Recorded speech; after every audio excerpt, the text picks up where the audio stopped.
Hey there, Smoke Master D here to answer a question people left in the comments of my last video about what I thought of the Old Country BBQ Pits Generation 3 offset smoker. And to put it shortly, I would not buy that smoker. I do not recommend it, and the rest of this short video is going to be about why I say that. So for some reason, Old Country BBQ Pits has gotten this idea in their mind that more efficiency is a better thing for barbecue. And that is not true. In fact, when you look at barbecue just in principle, it's built entirely on inefficiency. Say, we take fire, for example. If you have an extremely efficient fire that does what's called complete combustion, you only get three things out of it. You get water vapor, you get CO2, and you get heat. That's to say, no smoke at all. And if you're burning a really hot fire, then that is possible that you'll get almost zero smoke. And smoke is flavor, right? You want smoke flavor in your barbecue. That's why you do it. The other thing about efficiency is that offset smokers are one of the least efficient kinds of smokers. And that's actually their strength. When you're trying to do low and slow barbecue, having an inefficient smoker is better than having an efficient one. And that's for two reasons. The first reason is obvious: to get the lower temperatures at which you are going to be cooking that barbecue for a long period of time, right? If you look at my offset here, you know, the whole horizontal structure, that's inefficient, right? Heat is going to be bleeding through the top of this thing all the time that I'm smoking in it. And that's good, okay? Making a firebox that is more efficient because of insulation is one thing. And it is also a thing that I am very careful about and wouldn't suggest unless you have a very large smoker, okay? Which the Generation 2 is not large enough, I believe, for the insulation that it has. Now, the one thing that they did get right with the Generation 3 is a larger chamber. For some reason, Old Country BBQ Pits does chamber sizes that are different from anybody else, right? If you look at all the other manufacturers, they have 16-inch diameter, 20-inch diameter, 24-inch diameter, and then 30.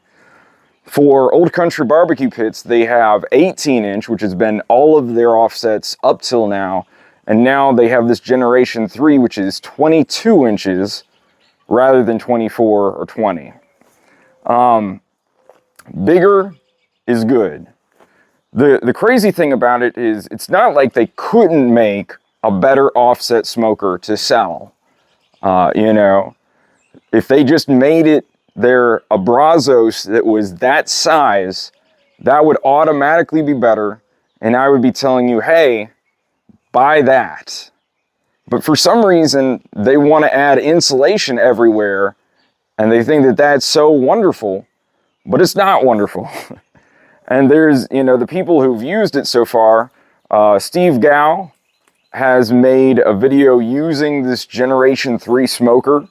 He burnt his brisket tops using it. Now, his fire was probably too big. The other big misconception that people have is that they're going to be able to tend the fire less with this smoker, right? The thing is, if you do that, the curve of the fire is going to be higher, right? So you're going to hit higher temperatures until it gets back down to lower. What you actually need to do is make a smaller fire by cutting the wood down to be a smaller size and feeding it more often to make this ultra efficient firebox model work. So, one, you have to feed it the same amount of time. Two, there's extra work in cutting the wood down, and 3, the chances that you're going to spike the temperatures and burn your meat are a whole bunch higher.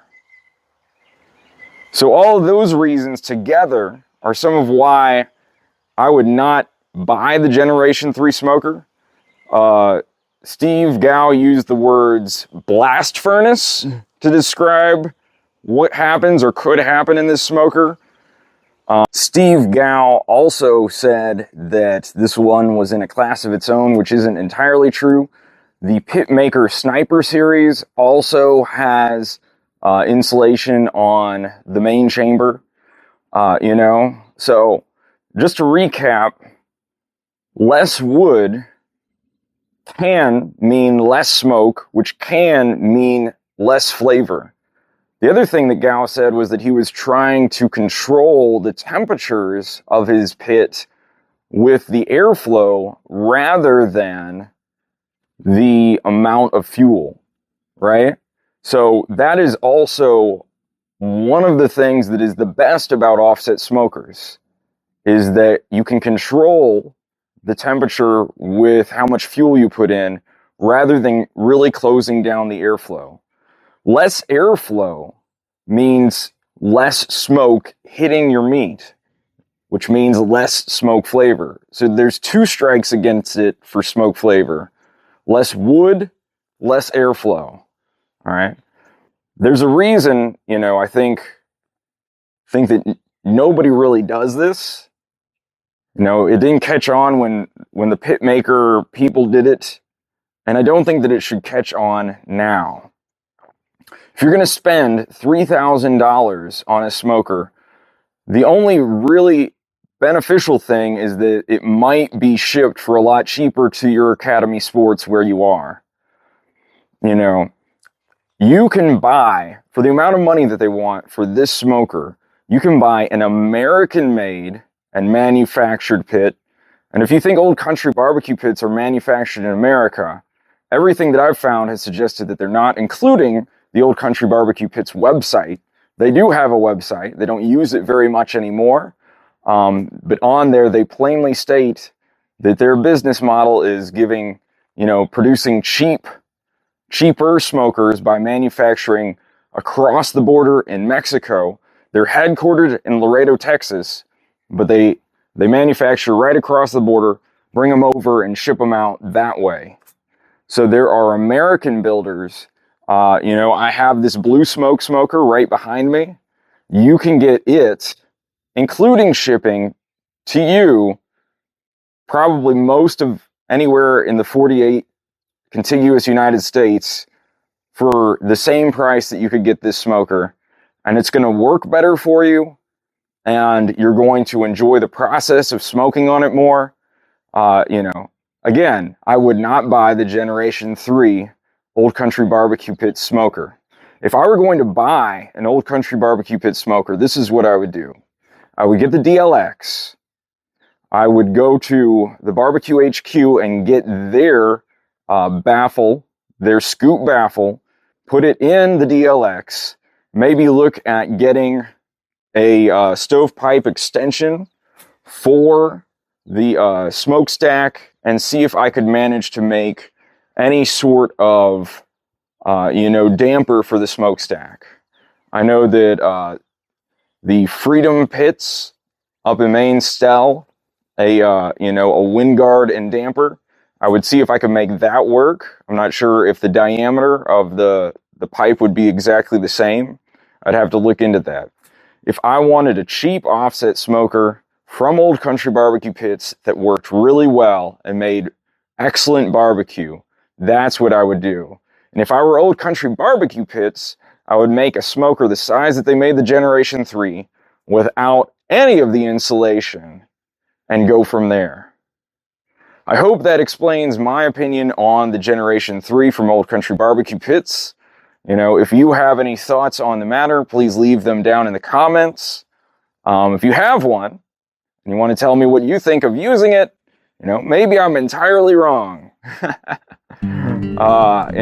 So leave those in the comments. Thank you for watching, and as always, Go get your smoke on, y'all.